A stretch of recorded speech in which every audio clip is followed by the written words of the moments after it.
Good afternoon, ladies and gentlemen, and welcome to Rubbing Minds, the first edition in the month of August. Welcome to a brand new month. No, I am not Ebuka. My name is Bemileke Oscar Oyinso, and I'll be standing in for Ebuka, who unfortunately couldn't make the show. Was it an accident? Did I plan this deliberately? We'll never know. But it's guaranteed that you're going to have so much fun today on Rubbing Minds as it comes to your station right here on Channels TV every Sunday at 3 p.m. Got a long list of celebrities, so to say, coming on the show today, giving you a lowdown of what happened over the week with respect to news.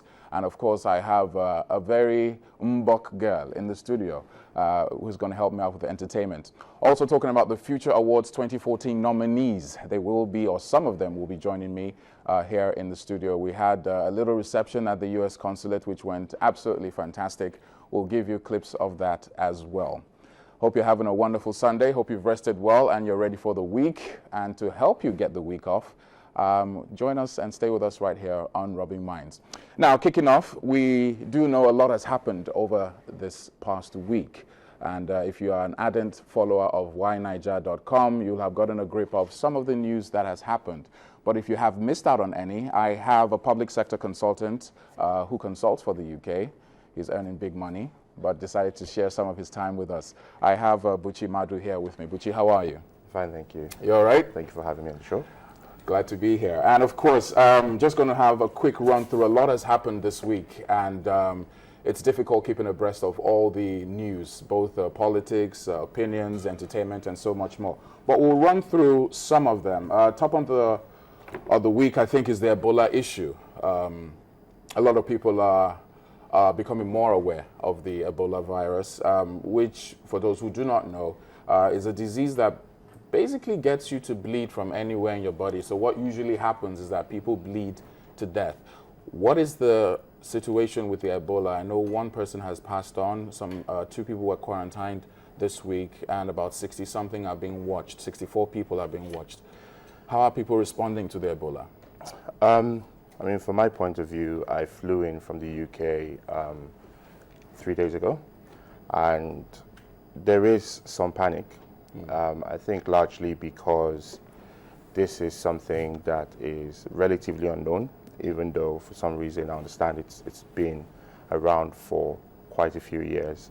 The symptoms, well, the epidemic itself subsides, brought under control, and then suddenly comes back up again because of, I think it's poor sanitation. And really it's something that I understand has come from interaction with monkeys and bats and animals, and it's something that's happened in the tropics, so it's very, very specific to Africa. And so suddenly now, I'm not sure where this ranks in terms of the scale of the outbreak relative to previous years, but there is panic because the world is becoming smaller, the transport infrastructure is becoming a lot more effective, and so people are able to move around from place to place quicker than they ever would. And so the potential for the disease to spread, I think, is a lot quicker than it used to be. Well, it's in addition to what you're saying, we want to take this time to actually commend both at the state and federal level measures being taken to curb this. I think some people are even joking. I don't know whether I should mention him, Jim Ike, coming in from Liberia and asking whether he should be quarantined or not. But it goes to show you how serious this is. I think one of the major misconceptions about Ebola is that it's airborne, which is not. No, it's not airborne. That's my understanding. I mean, I'm not a medical expert, so let's be clear. But then, you know, just like you said, I think the communication from the federal and state governments has been very effective to date. I think also because of, thanks to media houses like Channels TV, people are very aware of the symptoms and the precautionary measures that need to be taken. But I don't think it's, so yes, it's not airborne from my understanding.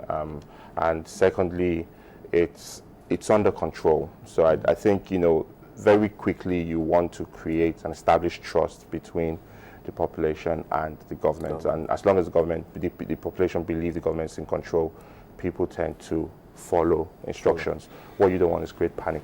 True, and that's why people need to get as much information as they can. In addition to that, even though Ebola is not airborne, it's highly contagious. We're looking at things like body fluids such as blood, saliva, semen, or even body discharges. You need to be very careful. Hand sanitizers are on the rise in terms of sales. I was at a party yesterday where people were refusing to shake one another due to what's happening. I think the message is not to be afraid, but to be cautious. And of course, we'll keep you abreast of what happens with respect to the Ebola. In other news, the Commonwealth, I think, is another front burner that happened over the week. Nigeria is currently ranked 8th on the table, thanks to people like Blessing, who's won 2 gold, I think 2 gold, 1 silver. But I think the downside is a certain Chika who failed the dope test B. I mean, how does this actually project Nigeria as a national team? Well, I think we've always been ranked very highly as far as sports is concerned. You know, over the years, we've done really well, and we are doing really well now. It's unfortunate that this single incident is threatening to rob off or erode some of the progress we've made in sports so far. But then I think, you know, I personally wouldn't want to comment on something that is still, I think it's largely still evolving, investigations are going on. But I don't think it should take away from the achievement. I think the guys have done really, really well. We're proud of them. I would not lie. A lot of people, I mean, coming out from the World Cup and the team and Super Eagles, not too many people were looking forward to such good news. But it's a good thing that things have turned around, and we're keeping abreast of that particular one. Of course, we'll have more news this coming week as we follow the Commonwealth. I think I need to be more involved in the Commonwealth. Okay, in other news, we had a female suicide bomber in Kano Poly, killed a student while checking a result. Of course, this brings us to the issue of insecurity and, of course, the Boko Haram, by extension, the Chibok girls. But the fact that girls, or should I say women, are being used now is another scary dimension to the terror that the Boko Haram are raining on Nigerians. How has this been perceived? How do you now differentiate a normal girl, or a girl wearing a hijab, or just a normal kid walking down the street who could now be a potential suicide bomber?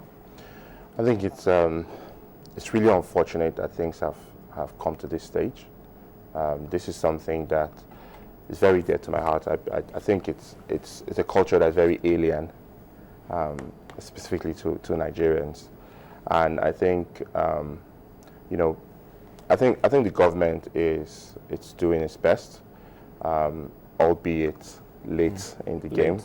But then you know, I think one of the problems is right now people are starting to realize that there's a need to untangle the underlying issue of Islamic fundamentalism from politics and all of the noise around it. So in my opinion, I think the mistake was that people didn't recognize it for what it was initially.